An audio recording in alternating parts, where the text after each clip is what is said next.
Hi hello ನಮಸ್ಕಾರ. ಎಲ್ಲರೂ ಹೇಗಿದ್ದೀರಾ? ಚೆನ್ನಾಗಿದ್ದೀರಾ ಅಂತ ಭಾವಿಸ್ತೀನಿ. ನಾನಿಲ್ಲಿ ಚಿಕನ್ ಸಾಂಬಾರು ಮಾಡ್ತಾಯಿದ್ದೀನಿ. ಬನ್ನಿ ಏನೇನು ಬೇಕು ಅಂತ ರೆಸಿಪಿ ನೋಡೋಣ.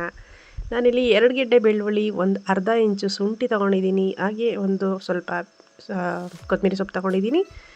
ಹಾಗೆ ಒಂದು ಸ್ವಲ್ಪ 4ರಿಂದ 5 ಲವಂಗ, 1 ಇಂಚು ಚಕ್ಕೆ, ಹಾಗೆ 1 ಟೊಮೊಟೊ, 1 ಈರುಳ್ಳಿ, ಹಾಗೆ 1 ಸ್ಪೂನು ಕಾಯಿ ತೊಗೊಂಡಿದ್ದೀನಿ, ತೆಂಗಿನಕಾಯಿ, ಹಸಿಕಾಯಿ. ಇಷ್ಟನ್ನು ಕೂಡ ನಾವು ರುಬ್ಕೊಳ್ಳೋಕೆ ಹಾಕೋಬೇಕು. ಹಾಗೆ ನಾನಿಲ್ಲಿ ಕೊತ್ತಂಬರಿ ಪುಡಿ ನಾವು ಮನೆಯಲ್ಲೇ ಮಾಡ್ಕೊಳ್ಳುವಂಥ ಕೊತ್ತಂಬರಿ ಪುಡಿ ಇದು. ನಾನು ಈ ಕೊತ್ತಂಬರಿ ಪುಡಿನಿ ಕೂಡ ಇದೇ ವಿಡಿಯೋದಲ್ಲಿ ನಾನು ತೋರಿಸ್ತಾ ಇದ್ದೀನಿ ನಾನು ಹೇಗೆ ಮಾಡೋದು ಅಂತೇಳಿ. ಈ ಪೌಡ್ರನ್ನ ಚಿಕನ್ ಸಾಂಬಾರಿಗೆ, ಮಟನ್ ಸಾಂಬಾರಿಗೆ, ನಾವೇನಾದರೂ ಗ್ರೇವಿಗಳು ಮಾಡಿದ್ರೆ ಮತ್ತು ಪ್ರತಿಯೊಂದು ಮಸಾಲೆ ಐಟಮ್ಸ್ಗೆ ಏನಕ್ಕೆ ನಾವು ಕೊತ್ತಂಬರಿ ಬೀಜದ ಪೌಡ್ರನ್ನ ಹಾಕ್ತೀವಿ, ನಾವು ಆ ಪೌಡ್ರ್ ಬದಲು ಈ ಪೌಡ್ರನ್ನ ಯೂಸ್ ಮಾಡ್ಕೋಬೋದು. ಅದರಿಂದ ನಾನು ಇಲ್ಲಿ ಈ ವಿಡಿಯೋದಲ್ಲಿ ನಾನು ಆ ವಿಡಿಯೋನ ನಾನು ಹಾಕಿದ್ದೀನಿ. ಏನೇನು ಸಾಮಗ್ರಿ ಬಳಸ್ತೀನಿ ಅದಕ್ಕೆ ಕೊತ್ತಂಬರಿ ಪೌಡ್ರ್ ಮಾಡೋಕ್ಕೆ ಅಂತ ನಾನು ಇಲ್ಲಿ ಹೇಳ್ತೀನಿ. ಲಾಸ್ಟ್ವರೆಗೂ ಸ್ಕಿಪ್ ಮಾಡ್ದೇ ನೀವು ವಿಡಿಯೋನ ನೋಡಲೇಬೇಕು. ಹಾಗೆ ನಾನು ಇಲ್ಲಿ ಎಲ್ಲನೂ ಕೂಡ ರುಬ್ಬಕ್ಕೆ ಹಾಕ್ಕೊತಾ ಇದ್ದೀನಿ. ನನಗೆ ಏನೇನು ಐಟಮ್ಸ್ ತೊಗೊಂಡಿದ್ದೆ ಅಷ್ಟೂ ಚಿಕನ್ಗೆ. ನಾನಿಲ್ಲಿ 1 kg ಚಿಕನ್ಗೆ ಹಾಕಿರುವಂಥ ಐಟಮ್ಸ್ ಇದು. ನಮ್ಮ ಮನೇಲಿ ಬಿರಿಯಾನಿ ಮಾಡಿ ಹಾಗೆ ಒಂದು ಸ್ವಲ್ಪ ಸಾಂಬಾರಿಗೆ, ನೈಟ್ ಸಾಂಬಾರಿಗೆ ಬೇಕು ಅಂತೇಳಿ ಸ್ವಲ್ಪ ಚಿಕನ್ನ ಎತ್ತಿಟ್ಕೊಂಡಿದ್ದೆ. ಹಾಗೆ ನೈಟ್ಗೆ ಮುದ್ದೆಗೆ ಸಾಂಬಾರು ಆಗುತ್ತೆ ಅಂತೇಳಿ ನಾನಿಲ್ಲಿ 1 kg ಆಗುವಷ್ಟು ಚಿಕನ್ನ ಯೂಸ್ ಮಾಡಿ ಸಾಂಬಾರು ಮಾಡ್ತಾಯಿದ್ದೀನಿ. ನಾನು ಈ ಕೊತ್ತಂಬರಿ ಪುಡಿನೂ ಕೂಡ ಹಾಕ್ಕೊತೀನಿ. ನಾನಿಲ್ಲಿ ಈ ಪೌಡ್ರಿಗೆ ನಾನು ಒಂದು 3 ಐಟಮ್ಸ್ ಹಾಕಿದ್ದೀನಿ ಅಷ್ಟೇ. ನಾನಿಲ್ಲಿ ಲಾಸ್ಟ್ವರೆಗೂ ನೋಡಿದ್ರೆ ನೀವು ಏನೇನು ಹಾಕ್ತೀನಿ ಅಂತ ನಿಮಗೆ ಗೊತ್ತಾಗುತ್ತೆ. ನಾನು ಇದಿಷ್ಟನ್ನು ರುಬ್ಕೊಂಬತ್ತೀನಿ. ಇವಾಗ ನೋಡಿ ಈ ರೀತಿ ರುಬ್ಕೋಬೇಕು. ರುಬ್ಬಿದ ತಕ್ಷಣ ನೀವು ಸ್ವಲ್ಪ ನೀರು ಹಾಕ್ಕೊಂಡು ನೀವು ಆದಷ್ಟು ನೈಸಿಗೆ ರುಬ್ಕೊಳ್ಳಿ. ನೈಸಿಗೆ ರುಬ್ಕೊಂಡಷ್ಟು ಸಾಂಬಾರು ಟೇಸ್ಟ್ ಇರುತ್ತೆ. ಈಗ ಬನ್ನಿ ಒಗ್ಗರಣೆ ಹಾಕೊಳ್ಳೋಣ.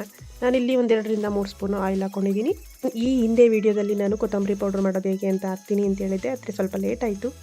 ನಾನು ಆಲ್ರೆಡಿ ವಿಡಿಯೋ ಮಾಡಿಟ್ಟಿದ್ದೆ, ಅಪ್ಲೋಡ್ ಮಾಡೋದೇ ಸ್ವಲ್ಪ ಲೇಟ್ ಆಯಿತು. ರೆಕಾರ್ಡ್ ಮಾಡಿ ಅಪ್ಲೋಡ್ ಮಾಡಬೇಕು ಅಂತ ಅಂದರೆ ನಾನಿಲ್ಲಿ ಒಗ್ಗರಣೆಗೆ ಅರಿಶಿನದ ಪುಡಿ 1 ಚಿಟಿಕೆ, ಹಾಗೆ ಒಂದು ಅರ್ಧ ಈರುಳ್ಳಿ, ಇದನ್ನ 1-2 ನಿಮಿಷ ಫ್ರೈ ಮಾಡಿದ ತಕ್ಷಣ ನಾವು ಚಿಕನ್ನ ಏನೆತ್ತಿಟ್ಕೊಂಡಿದ್ದೀವಿ, 1 kg ಚಿಕನ್ ತೊಗೊಂಡಿದ್ದೀನಿ. ನಾನಿಲ್ಲಿ ಆ 1 kg ಚಿಕನ್ನು ಕೂಡ ನಾನಿಲ್ಲಿ ಒಗ್ಗರಣೆಗೆ ಹಾಕ್ಕೊತಾ ಇದ್ದೀನಿ. ಅದು ಸ್ವಲ್ಪ ನೀರು ಬಿಡೋವರೆಗೂ ನೀವು ಈ ಥರ ಫ್ರೈ ಮಾಡಿಕೊಂಡು ಮೇಲೆ ಒಂದು ಲಿಟ್ಲ್ ಮುಚ್ಚಿ ಈ ಥರ ನೀರು ಬಿಡೋವರೆಗೂ ಫ್ರೈ ಮಾಡ್ಕೊಳ್ಳಿ.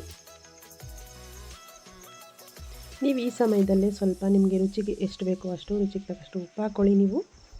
ನಾವು ಉಪ್ಪು ಹಾಕಿದ ತಕ್ಷಣವೇ ಅದು ಚಿಕನ್ನು ನೀರು ಬಿಡೋಕ್ಕೆ ಸ್ಟಾರ್ಟ್ ಮಾಡುತ್ತೆ. ಇಲ್ಲ ಅಂತಂದರೆ ಅದು ನೀರು ಅಷ್ಟಾಗಿ ನೀರು ಬಿಡಲ್ಲ ಅದು. ಅದರಿಂದ ನೀವು ಸ್ವಲ್ಪ ಉಪ್ಪನ್ನು ಬೇಗನೆ ಹಾಕ್ಕೊಂಡ್ರೆ ಚಿಕನ್ ನೀರೆಲ್ಲ ಚೆನ್ನಾಗಿ ಬಿಡುತ್ತೆ. ಇವಾಗ 1 ಲಿಟಲ್ ಕ್ಲೋಸ್ ಮಾಡಿ ನಾನು ಮುಚ್ತಾಯಿದ್ದೀನಿ. ಆ ಚಿಕನ್ನು ಮೇಲೆಲ್ಲ ಚೆನ್ನಾಗಿ ನೀಟಾಗಿ ಬೇಯ್ಕೊಳ್ಳಿ ಅಂತೇಳಿ.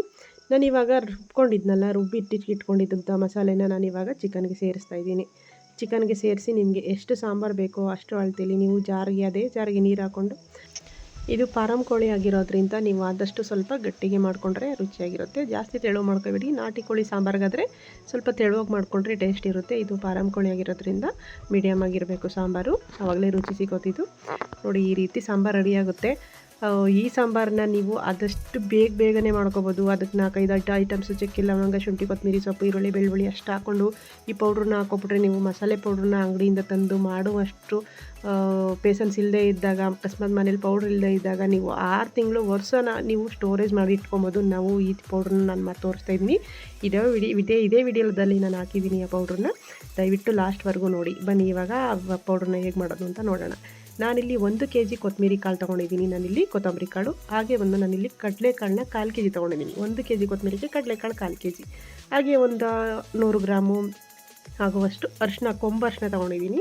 ರೇಷನ್ ಆಯಿಲ್ ಕೇಳಿ ಕೊಂಬು ಅರಿಶಿನ ಸಿಗುತ್ತೆ. ನಾನಿಲ್ಲಿ ಮೆಣಸಿಕಾಯಿನ, ಖಾರದ ಮೆಣಸಿಕಾಯಿನೂ ಕೂಡ ನಾನಿಲ್ಲಿ ಅರ್ಧ kg ತೊಗೊಂಡಿದ್ದೀನಿ. ಬ್ಯಾಡಗಿ ಮೆಣಸಿಕಾಯಿನ ಅರ್ಧ kg ತೊಗೊಂಡಿದ್ದೀನಿ. ನಿಮಗೆ ಖಾರ ಏನಾದರೂ ಜಾಸ್ತಿ ಬೇಕು ಅಂದರೆ ಅರ್ಧ kgಕ್ಕಿಂತ ಸ್ವಲ್ಪ ಜಾಸ್ತಿನೇ ಹಾಕೋಬೋದು. ನೀವು ಬ್ಯಾಡಗಿ ಮೆಣಸಿಕಾಯಿ ಮಾತ್ರ ಅರ್ಧ kgನೇ ಸಾಕು.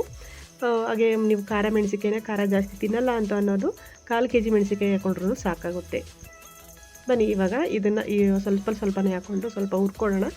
ಲೈಟಾಗಿ ಹುರ್ಕೋಬೇಕು, ಅತಿಯಾಗಿ ಸೀಸಕ್ಕೆ ಹೋಗಬಾರ್ದು. ಸೀದ್ರೆ ಅದು ಟೇಸ್ಟೇ ಹೊರಟೋಗ್ಬಿಡುತ್ತೆ.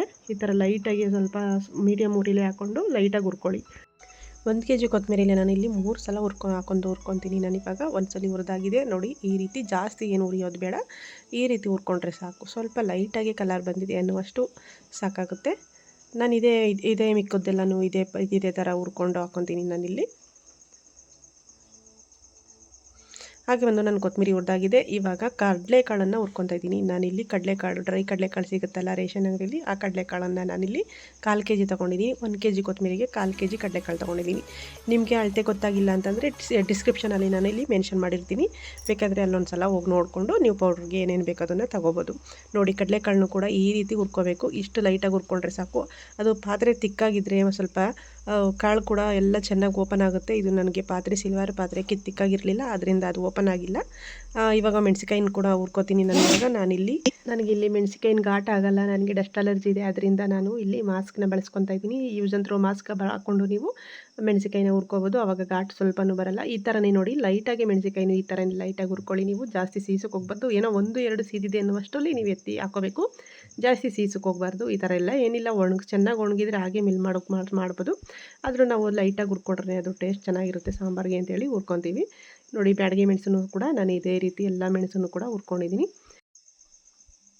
ಈ ರೀತಿ ಲೈಟಾಗಿ ಎಲ್ಲನೂ ಹುರ್ಕೊಳ್ಳಿ.